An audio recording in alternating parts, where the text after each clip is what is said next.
Oke, selamat pagi semua teman-teman yang mungkin baru hadir. Selamat datang dan tadi kita sudah menjalani sesi pertama bersama dengan Pak Alexander Suyono. Kita berbicara terkait dengan mantra untuk Thrive di tahun 2022. Dan berikutnya kita akan berbicara bersama dengan Ibu Nining terkait dengan bagaimana how to attract, motivate, and juga retain your talent in 2022. Nah, teman-teman yang baru saja bergabung, selamat datang ke rangkaian webinar series kita di hari ini. Ada saya Rainer dan juga rekan saya Inga yang akan menemani teman-teman bersama sampai nanti jam 2 siang. Dengan sesi terakhir ada Mas Aji. Nah, teman-teman yang baru bergabung, saya bacakan sedikit ground rules-nya. Silakan dipastikan mic-nya dalam keadaan mute, dan silakan aktif berpartisipasi dalam interaksi online, dan juga tuliskan pertanyaan Anda di chat box. Dan yang paling penting, enjoy the session and gain some insight. Nah, teman-teman semuanya, sekarang kita akan masuk ke sesi kedua bersama dengan Ibu Nining Kristiana yang akan dipandu oleh moderator kita, Inga. Silakan, Inga. Oke, siap. Thank you, Reina. Nah, sebelum kita mulai sesi ngobrol dengan Ibu Nining Kristiana dari First Asia Consultant, kita simak dulu ada secuplik video dari First Asia. Silakan.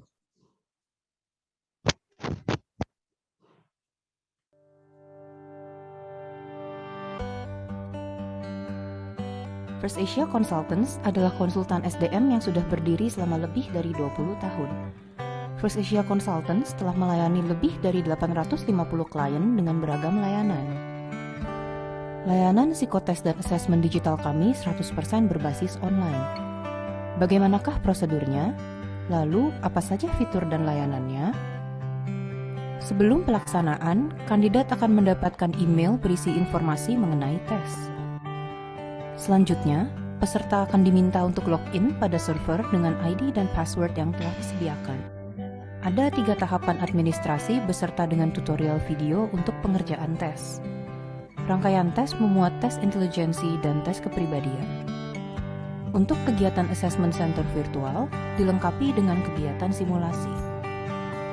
Rangkaian assessment juga dilengkapi dengan sesi wawancara untuk memperkaya informasi yang digali.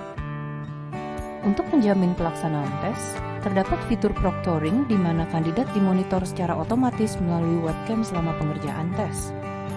Selain itu, proctoring juga memberikan akses untuk melihat aktivitas web kandidat untuk memastikan bahwa psikotes dikerjakan dengan sungguh-sungguh. Untuk menjaga keamanan laporan, hasil akan dikirimkan lewat portal khusus untuk klien. Untuk mengaksesnya, klien akan diberikan ID dan password khusus dan dapat mengunduh laporan pada folder yang telah disediakan. Berikut adalah beberapa dari klien top kami.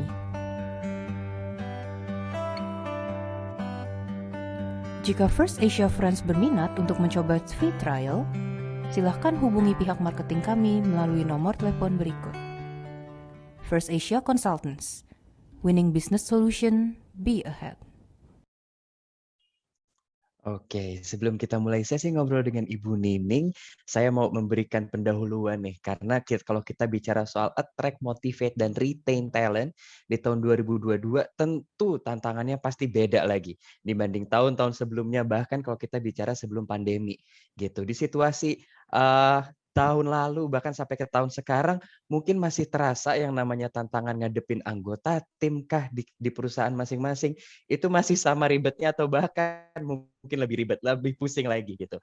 Terutama bisa jadi di situasi yang kita hadapi saat ini ada fenomena risk besar-besaran misalkan, atau survei yang menampilkan aspirasi karyawan tuh pengen tetap, Pak, Bu, kalau bisa WFH aja deh terus, saya udah kadung enak di rumah gitu, tiap hari bisa ketemu anak dan lain-lain.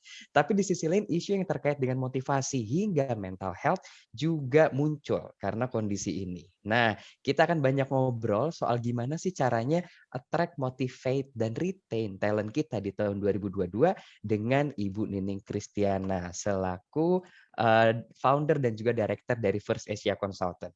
Saya bacakan dulu profil beliau. Ibu Nining ini adalah founder dan director dari First Asia Consultant, management consulting firm dengan beragam layanan yang tadi kita sempat saksikan, mulai dari HR sampai assessment center hingga ke organizational development.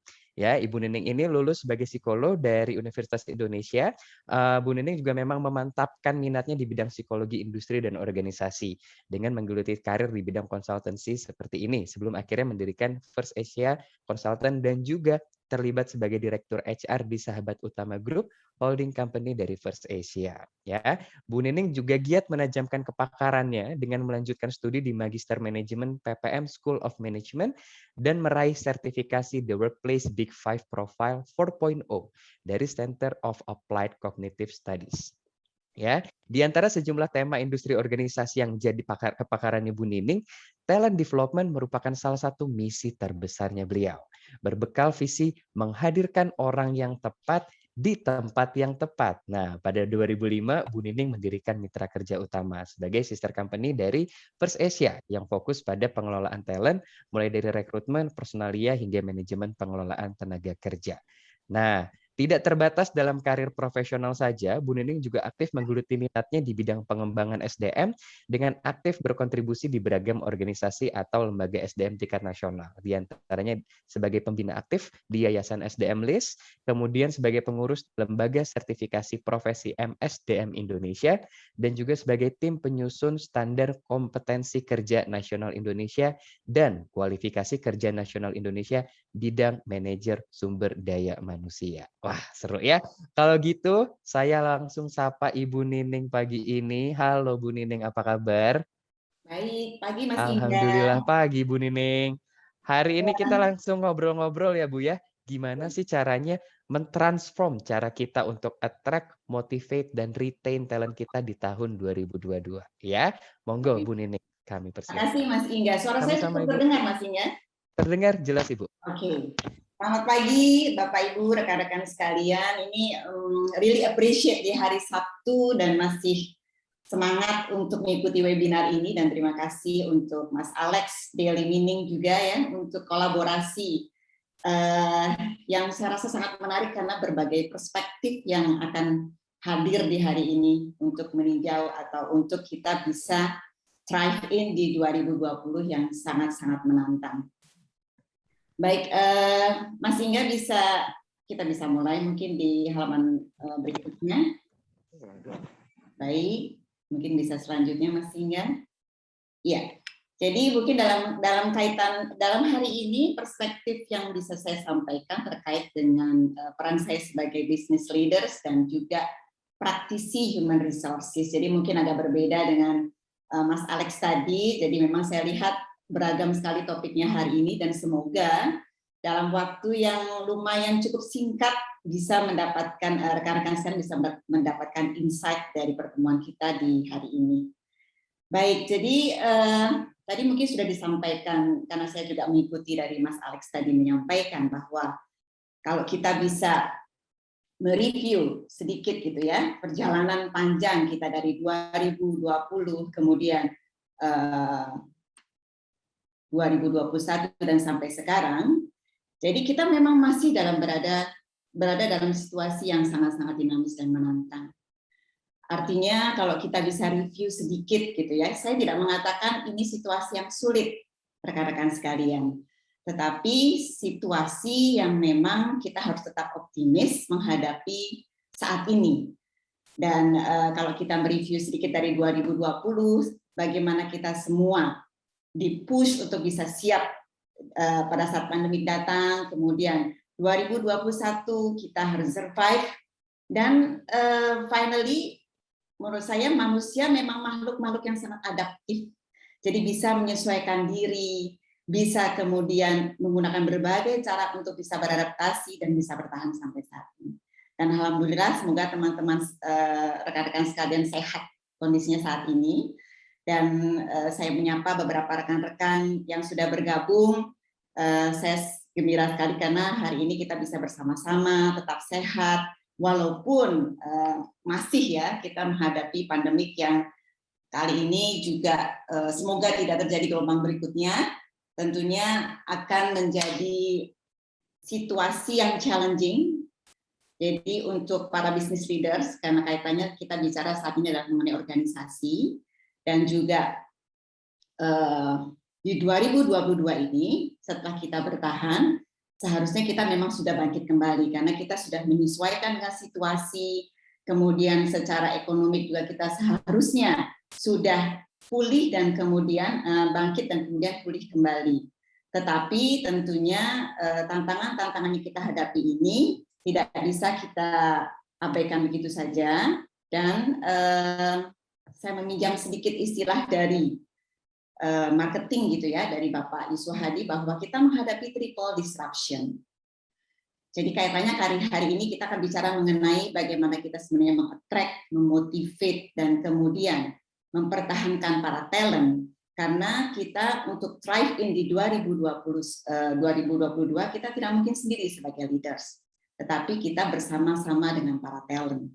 Nah, challenge-nya adalah kita juga bisa harus pahami bahwa dengan adanya banyak disruption, kalau kita katakan waktu itu kita menghadapi hanya digital disruption, ternyata ada berbagai tambahan lagi, ada millennial disruption dan kemudian pandemic disruption. Kenapa sih kita harus concern dengan ini, gitu ya?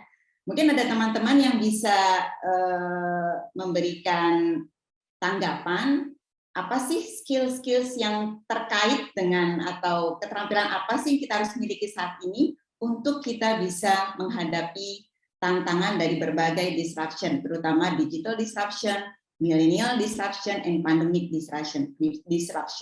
Silakan rekan-rekan, adakah skill-skills baru yang kemudian kita harus miliki saat ini untuk kita bisa menjadi talent yang survive dan juga bisa berkembang bersama organisasi. Silakan. Skill digital marketing, adaptability. Nah, rekan-rekan ini banyak sekali. Kemudian adaptif ya. Jadi harus ada soft skill, ada kemudian hard skill yang harus dimiliki. Nah, karena memang disruption ini sekali lagi di samping juga mempengaruhi bisnis, juga menuntut skill-skills baru yang harus dimiliki oleh para talent. Dan untuk di para business leaders juga harus bisa memahami how sih kita meng-attract para talent yang ada di luar sana untuk bisa masuk bergabung dengan kita di industri atau di organisasi dan kemudian bisa berkembang pesat bersama. Halaman berikutnya, Mas Inga, terima kasih untuk yang sudah memberikan komentar. Baik, rekan-rekan sekalian, saya punya waktu kurang lebih 30 menit ya Mas Inga. Betul, Bu. Jadi sekali lagi untuk kita bisa thrive in di 2022 tentunya kita tidak bisa sendiri dan ada talent-talent yang harus kita attract dari luar untuk kita bisa berkembang bersama. Dan kalau misalnya how kita meng-attract atau bagaimana sih supaya company kita ini bisa terlihat seksi di mata para talent gitu ya. Walaupun dikatakan bahwa sekarang ini supply tenaga kerja tinggi kok gitu ya. Tetapi ternyata perang talent itu juga tinggi, masih tinggi. Artinya bahwa supply dan juga kemudian demand dari organisasi belum klop nih. Jadi belum nyambung. Yang organisasi sulit mencari orang yang kemudian potensial, tetapi para talent juga sulit mencari organisasi yang pas, demikian. Nah, dalam kaitan ini saya ingin memberikan satu alur gitu ya. Bagaimana sih sebelum kita masuk dengan how to attract, how to motivate para talent dan kemudian bagaimana juga mempertahankan para talent adalah dengan juga mencari tahu kenapa sih para talent ini atau yang sudah bergabung gitu ya. Saya tidak menyebutnya sebagai kandidat, tetapi menyebutnya sebagai talent karena kalau candidate itu hanya untuk kebutuhan saat ini. Tetapi kalau talent itu adalah kita mencari orang-orang yang potensial untuk bisa dikembangkan ke depan. Jadi sekali lagi memang adanya perubahan-perubahan yang saat ini kita hadapi tentunya seiring dengan kita juga harus mencari cara-cara baru bagaimana untuk company kita memiliki daya tarik, kemudian bagaimana juga menjadi produktif talent-talent yang sudah masuk dan bergabung di organisasi dan otomatis kalau semua sudah pas akan bertahan, demikian. Jadi contohnya misalnya banyak mungkin millennials saat ini yang sudah 75% bergabung di dalam organisasi menginginkan organisasi yang memiliki memberikan kesempatan untuk pengembangan diri misalnya. Dan kemudian ada sebuah perusahaan yang menawarkan pengembangan diri itu. Nah ternyata setelah dia masuk kemudian dia resign, ternyata janji itu tidak terpenuhi. Ternyata organisasi tersebut lebih situasinya lebih hektik dan kemudian tidak sempat lagi untuk bisa mengembangkan diri.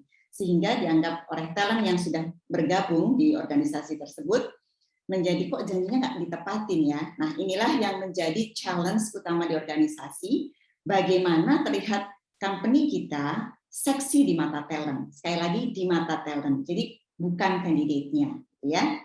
Nah kalau masalah how to attract biasanya kalau di dalam human resources itu dihandle oleh bagian talent acquisition. Dan kemudian apa yang dilakukan biasanya akan dibuat membuat reputasi organisasi atau membuat semacam citra dari suatu perusahaan untuk bisa meng-attract kandidat di luar. Jadi apa yang ditawarkan. Kemudian tentunya apa yang ditawarkan harus sesuai dengan janji pada saat talent itu masuk. Sehingga begitu ditepati janjinya, dengan sendirinya para talent tersebut akan termotivasi untuk lebih produktif. Tentunya para leaders juga akan mengambil kesempatan juga atau berperan aktif untuk bisa memotivasi para talent dan pada akhirnya dia akan bertahan di organisasi tersebut. Mas Ingga bisa ke slide berikutnya. Terima kasih. Nah, teman-teman sekalian, mungkin saya rasa cukup banyak juga rekan-rekan yang bergabung di praktisi HR dan juga business leaders juga yang hari ini mengikuti webinar ini.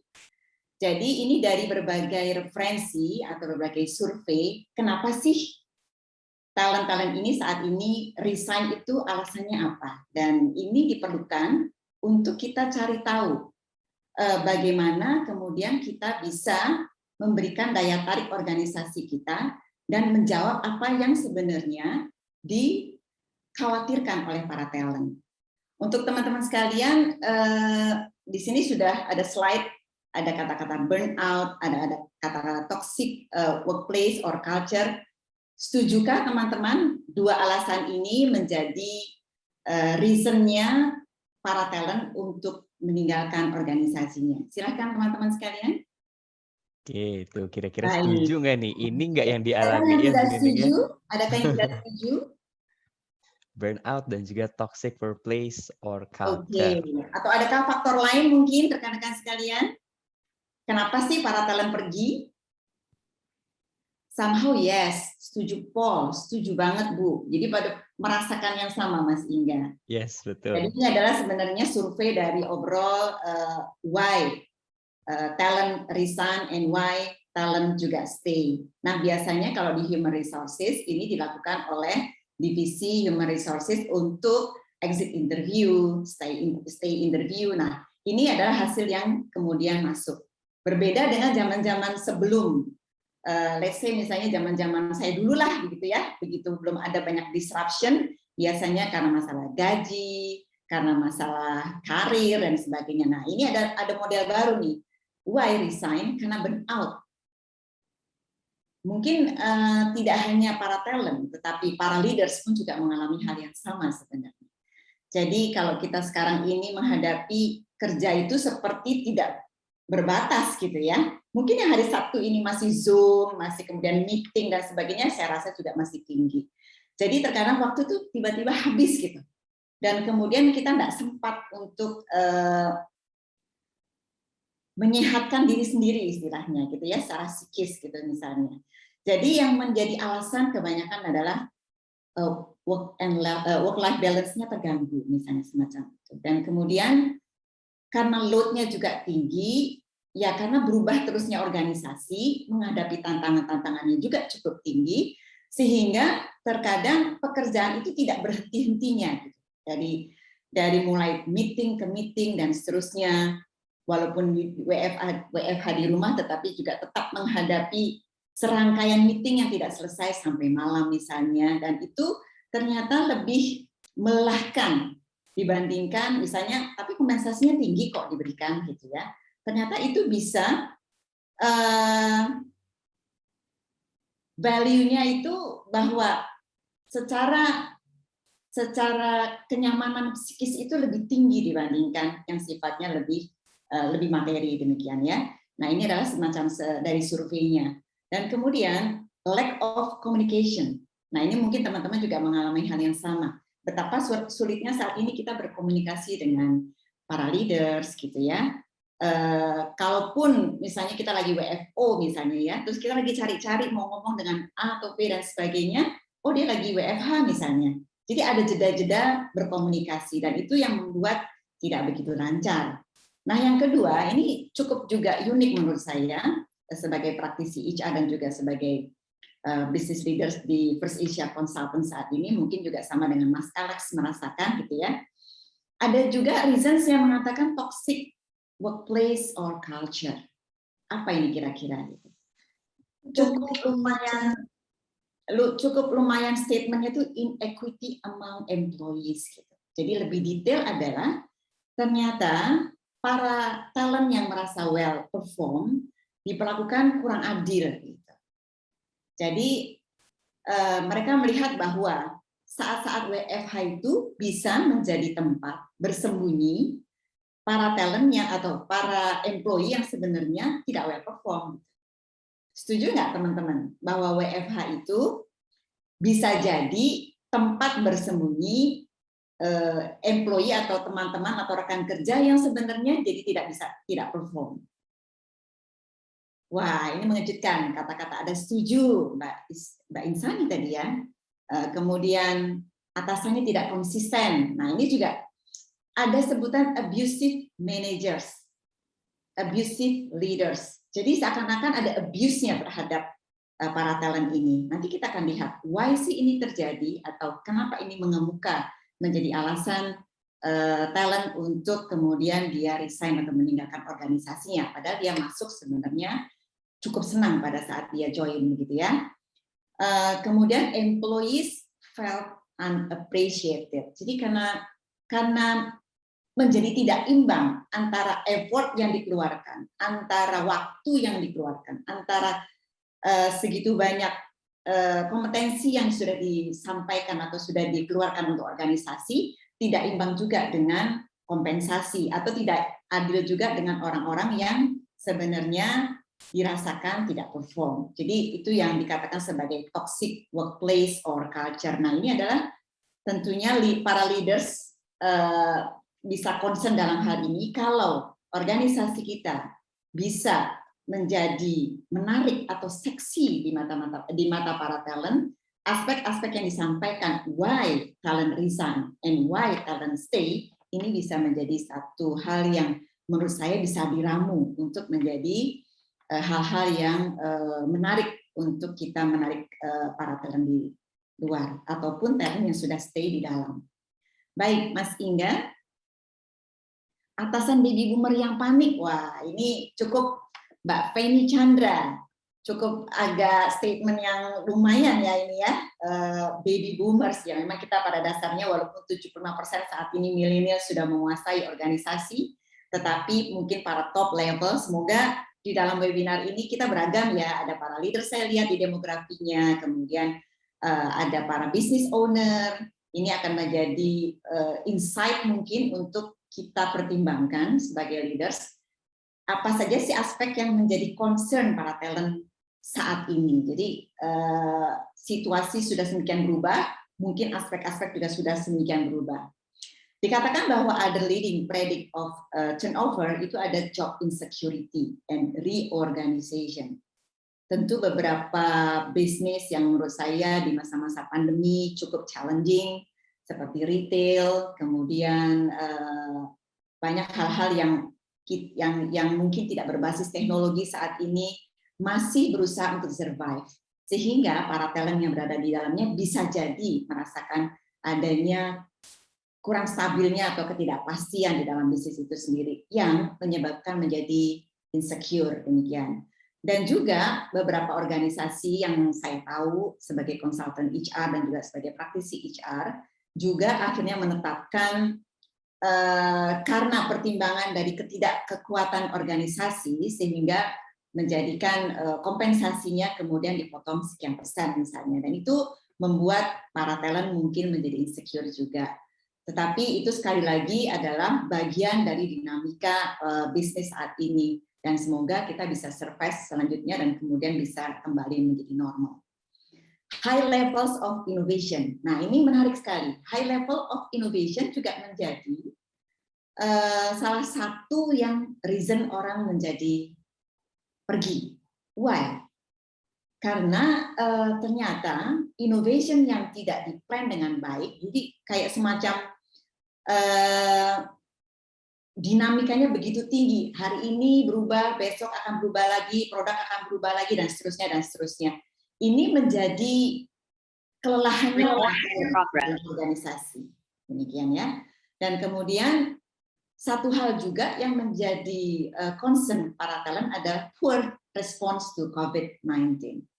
Nah, sekarang ini kita lagi menghadapi juga pandemi di mana virus yang terbaru, Omicron adalah masuk ke Indonesia, dan kemudian kalau kita tidak siasati, organisasi tidak menyiasati dan kemudian memberikan secure, tentu sesuatu yang sudah rasanya mulai kita survive di tahun kemarin, saat ini mungkin lumayan kita harus mengatur strategi kembali bagaimana supaya kita tetap sehat, dan ini ternyata menjadi concern para talent di organisasi dan juga talent-talent yang masuk ke organisasi.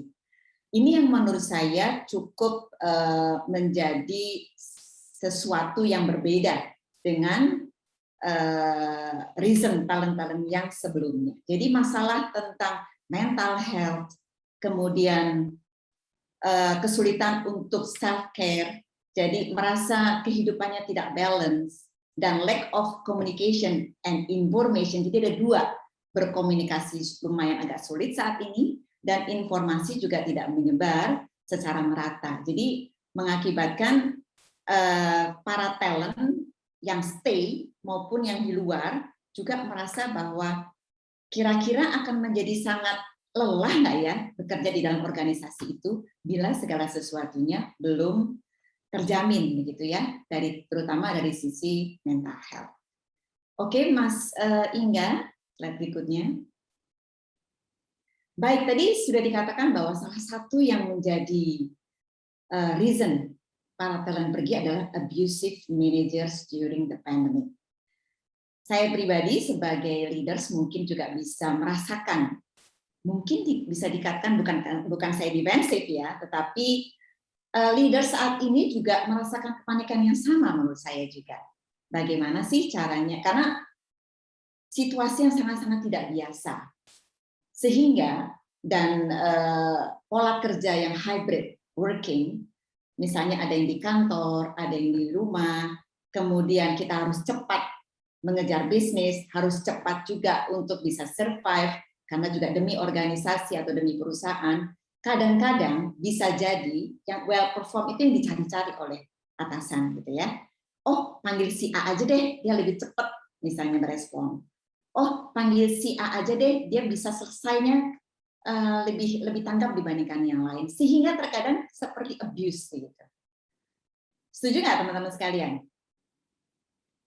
Tapi terkadang ada beberapa orang, ini ada yang berkomentar, oke, yang lebih nyaman dan tidak terganggu apapun alias bisa fokus saat WFH. Betul. Jadi mungkin dikarenakan saat ini juga para leaders, sekali lagi saya juga tadi menyampaikan betapa harus bergerak cepat begitu ya, kemudian dikejar target yang sangat-sangat tidak biasa di level manager sampai di top level, sehingga akhirnya terasa menjadi nge-push kemudian meng-abuse para well performer. Nah, ini mungkin juga bisa menjadi concern bagi para leaders untuk membenahi mungkin sistem kerja dan sebagainya, walaupun saat ini organisasi harus dituntut menjadi agile atau memprofilkan kembali tim-tim yang berada di bawahnya, siapa sih bisa bergerak cepat, tetapi juga yang tidak bisa bergerak cepat, kita punya mekanisme bagaimana sih supaya mereka juga bisa mengimbangi atau masuk di dalam tim, karena banyak sekali skill-skills baru yang saat ini juga harus bisa dimiliki oleh para talent. Oke, Mas Inga, bisa ke halaman berikutnya. Iya, di sini disampaikan ya, ada menarik lagi nih, ada cuti yang mungkin cuti hanya untuk supaya bisa tutup laptop aja. Waduh, untung nanti ditutup sesi webinar ini dengan tenang di 2022 ya, saya lihat. Jadi Semoga nanti teman-teman sekalian, para talent yang bergabung di dalam webinar ini, para pimpinan juga gitu ya, sedikit merilis rasa tertekannya sehari-harian gitu, waktu ini hari Sabtu, tapi kita juga masih webinar, ada yang meeting dan sebagainya. Mungkin nanti bisa ada tips-tips bagaimana sih menenangkan di 2022 dan bisa perform dengan baik. Dan tadi adalah why resign, ternyata juga inline dengan why stay. Dan dikatakan bahwa supportive leadership and culture itu ternyata yang membuat para talent betah dan tetap stay di organisasi. Apa sih yang disebut dengan supportive leadership?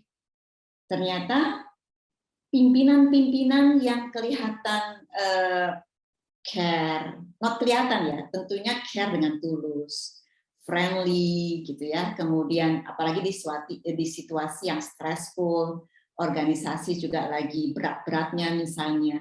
Nah, leaders ada satu peran saat ini yang juga harus dimiliki. Jadi kalau misalnya mau kasih kerjaan gitu ya, nggak langsung dikasih, tetapi setidak-tidaknya menanyakan apa kabarnya, bagaimana kondisinya, dan sebagainya. Karena memang itu yang saat ini dibutuhkan. Dan tentunya ya itu akan menjadi peran-peran leader yang baru yang saat ini dituntut, karena itu sekarang ada istilah-istilah menjadi supportive leader, kemudian menjadi leaders yang empati, compassionate leadership itu juga penting. Artinya bahwa leader saat ini punya peran tambahan selain di dalam untuk juga mengejar target based on task yang selesai, juga menyentuh secara psikologisnya dari para talent. Artinya kalau yang nyuruh ya nggak langsung task oriented, tetapi adalah sedikit untuk kita bisa memahami kondisi dan kemudian menanyakan kabarnya gitu ya, merelief atau meringankan beban. Karena ya kita tidak pungkiri bahwa situasi ini kita merasakan cukup berat untuk menghadapi dan apalagi untuk kemudian bisa produktif di dalam situasi yang saat ini terjadi. Baik, oke, Mas Inga mungkin bisa Bu Nining, ini mulai ada banyak yang komen-komen ya. Kita coba sambil bahas sampai 5 menit ke depan, Bu Nining, sebelum kita lanjut ke sesi tanya jawab ya. Mas Inga. Oke, jadi bisa saya lanjutkan lagi Mas Inga? Monggo, silakan Bu Nining. Oke, saya lanjutkan karena tinggal beberapa slide harusnya ya. Nah, challenge untuk talent acquisition di human resources saat ini. Nah, ini kita hadapi sebagai praktisi HR, dan semoga teman-teman yang di webinar ini juga banyak saya lihat dari praktisi HR, bahwa untuk memprediksi kebutuhan talent itu sendiri juga sebenarnya saat ini tidak begitu mudah, karena berubahnya situasi dan kemudian tuntutan dari skills yang dimiliki. Jadi misalnya ada, let's say digital leadership itu menjadi satu skills terbaru gitu ya, digital marketing, apalagi bisnis-bisnis yang berbasis dari teknologi. Dan kemudian berubahnya proses juga untuk kita mengakuisisi talent atau merekrut atau menseleksi. Karena saat ini tidak bisa kita ketemu langsung face to face untuk wawancara dan sebagainya. Ini ada challenge-challenge tersendiri yang dihadapi oleh para praktisi di talent acquisition.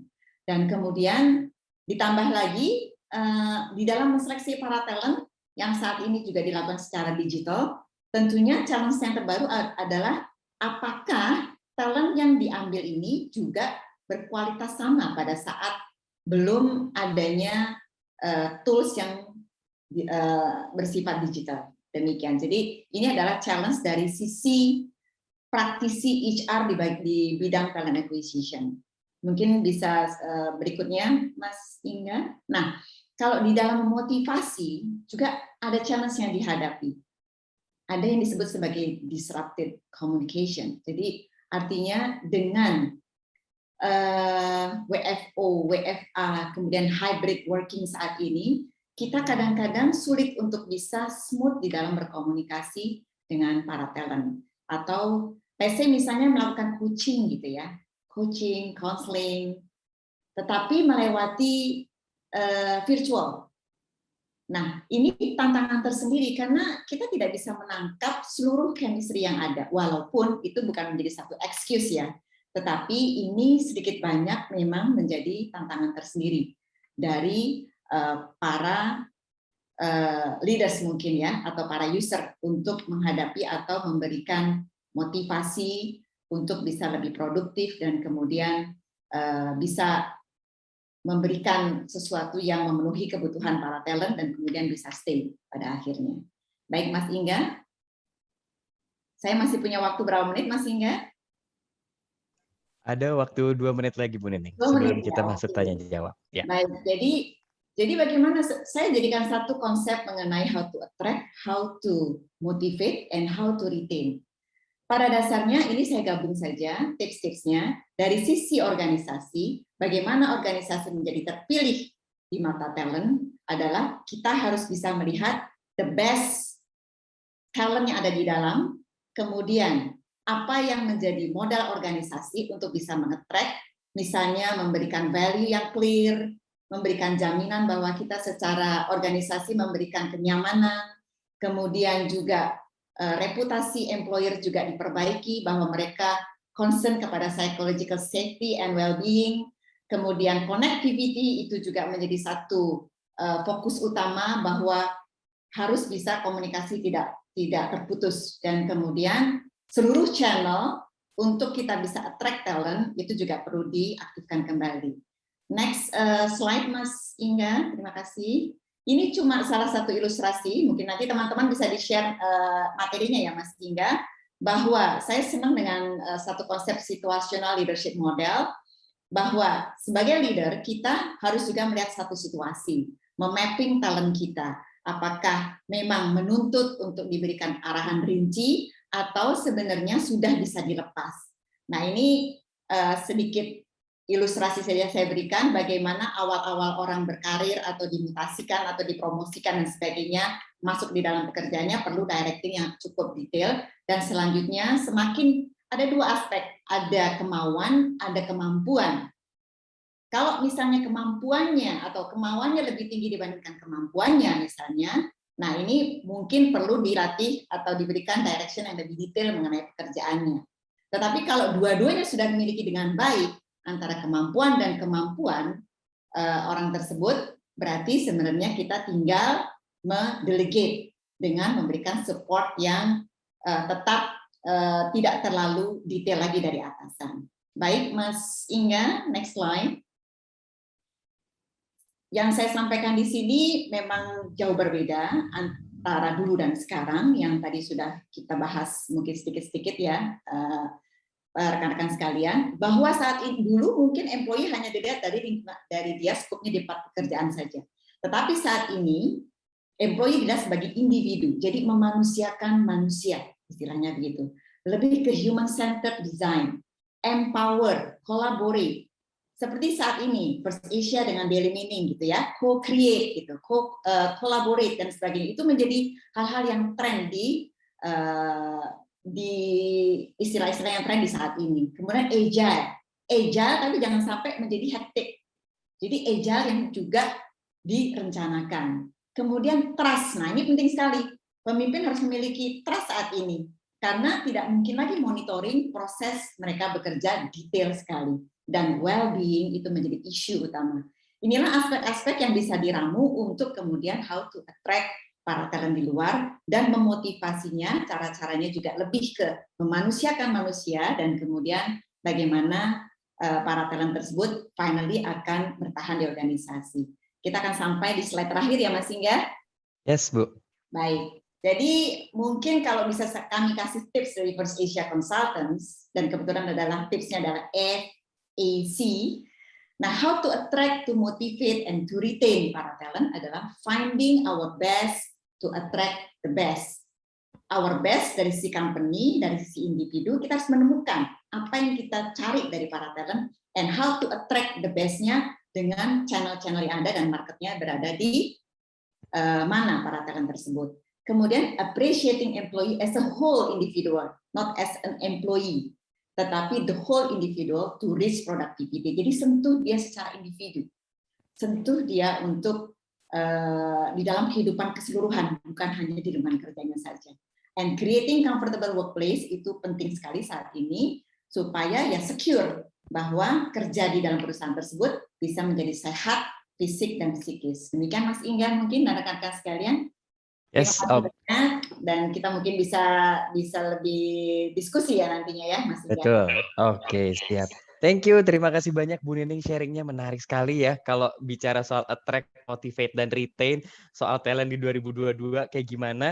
Saya mau ingatkan lagi teman-teman untuk yang sudah menyimak tadi materi yang disampaikan sama Bu Nining, mau di-share di Instagram, silakan ya. Jangan lupa di-mention @dailymeaning dan juga pakai hashtag Transform to Thrive, karena nanti kita akan memilih 100 orang yang akan mendapatkan giveaway. Ya, tuh sudah diingatkan lagi di chat box-nya. Bu Nining, ada pertanyaan menarik, saya bantu bacakan. Ini dari Pak Dodi Sirait. Hai Bu Nining, mau tanya nih, dalam hubungan antara company dan talent, apa sih gap terbesar yang kadang dihadapi atau ditemui business leader terhadap kompetensi requirements yang harus dimiliki talent dalam hal hiring and retain talent itu tuh Bu? Apa sih Bu yang jadi gap terbesarnya? Baik Mas Dodi Sirait ya, Tuh. rekan saya di HR Komunitas ini. Jadi gap terbesar saat ini kalau kita sebut sebagai kompetensi. Kompetensi itu ada 3 aspek, ada skill, knowledge, and attitude gitu ya. Dan biasanya kita tuh hire for trade and train for skill, misalnya semacam itu kan. Biasanya yang banyak gapnya justru adalah dari aspek-aspek soft kompetensinya justru. Kalau hard competence itu bisa dipelajari dengan lebih cepat. Tetapi kalau soft kompetensi yang juga ada kaitannya, kalau kami meyakini di psikologi atau di dunia saya adalah trade itu infrastrukturnya dari suatu kompetensi. Jadi kepribadian itu menjadi modal utama lah gitu ya. Nah itu yang akan menjadi yang cukup sulit untuk yang menjadi gapnya. Sehingga untuk dapetin orang yang 100% bisa fit atau bisa match itu tidak mudah. Jadi 80% saja sudah cukup bagus saat ini. Artinya bahwa memang PR-nya lebih ke attitude, lebih ke soft kompetensi atau lebih ke karakter. Demikian Mas Indah. Semoga Mas Dodi cukup bisa menjawab ya. Terima kasih banyak. Siap. Terima kasih Bu Nining. Ini mungkin ada satu pertanyaan lagi. Saya bacakan, mohon maaf kalau saya salah Bapak atau Ibu Catuy. Saya bacakan, pengen bertanya nih Bu, bagaimana kalau talent yang kita miliki cenderung menahan diri untuk berkembang? Upaya mendorong untuk pengembangan diri malah dilihat sebagai penambahan beban kerja. Nah, talent mendefinisikan kompetensi yang harus dimiliki itu bukan dibutuhkan organisasi. Gimana tuh Bu caranya? Balik lagi sebenarnya kalau menurut saya, pengalaman saya juga, kadang-kadang tidak terkomunikasikan dengan baik gitu ya. Tujuan dari pengembangan yang diberikan oleh organisasi. Misalnya ada konsep 70, 20, 10 gitu ya. Kadang-kadang penamaan itu saja tidak berikan, artinya gini, 10% itu training, 20% di coach, kemudian habis itu di job assignment diberikan tugas-tugas supaya dia bisa mumpuni. Tetapi terkadang kita lupa memberikan big picture-nya gitu. Kenapa sih harus berkembang? Dan kenapa kalau tidak berkembang?